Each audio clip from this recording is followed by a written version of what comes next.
మన సాంప్రదాయాల్ని ప్రోత్సహించేందుకే అఖిలాంధ్ర సాధు పరిషత్ మహాసభలు నిర్వహిస్తున్నామన్నారు శంకరానందగిరి స్వామి. భగవద్గీతను యువత ఆదర్శంగా తీసుకోవాలని అన్నారు. రేపటి కార్యక్రమానికి చిన్నజేర్ స్వామి హాజరవుతానని తెలిపారు. స్వర్ణోత్సవ మహాసభల్లో జనం భారీగా పాల్గొన్నారు.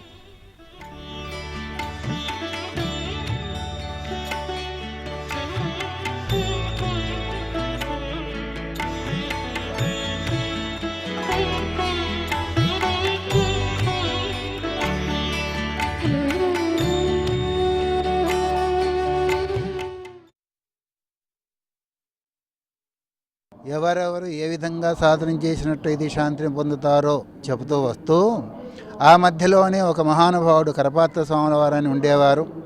వారు ఒక మాట అన్నారు, స్త్రీలకు శూద్రులకు దీనికి అధికారం లేదు అనే భావన వెలిబుచ్చినందువల్ల మన ఆంధ్రలో ఉన్న మహాత్ములందరికీ కూడా ఆ మాట నచ్చనందువల్ల అందరికీ అధికారం ఉంది, స్త్రీలు కానీ పురుషులు కానీ శూద్రులు కానీ ఇంకెవరైనా కూడా దానికి అధికారం లేని పూర్వంలో గార్గి మదాలస ఇంకా ఎంతోమంది స్త్రీలలో కూడా పురుషులలో కూడా మరి ఈ యొక్క ఆధ్యాత్మిక జ్ఞానాన్ని పొందారు. 50వ స్వర్ణోత్సవ సభ జరుగుతున్న సందర్భంగా మరి ఇండియాలో జరుగుతున్న అరాచకాలు, బయట నుంచి వచ్చిన పాకిస్తాన్ వాళ్ళు ఆలీలు రకరకాల మన హిందువు మీద, మన హిందూతనం ముందు మంచితనాన్ని వాళ్ళు అలుసుగా తీసుకొని నానా రకాల బీభత్సాలు క్రియేట్ చేస్తున్నారు. దాన్ని అరికట్టడానికి కానీ మన హిందువుల్ని ఏకదాటిగా తేవాలనేసి ఈ కార్యక్రమం అవేర్నెస్ ప్రోగ్రామ్ అండి.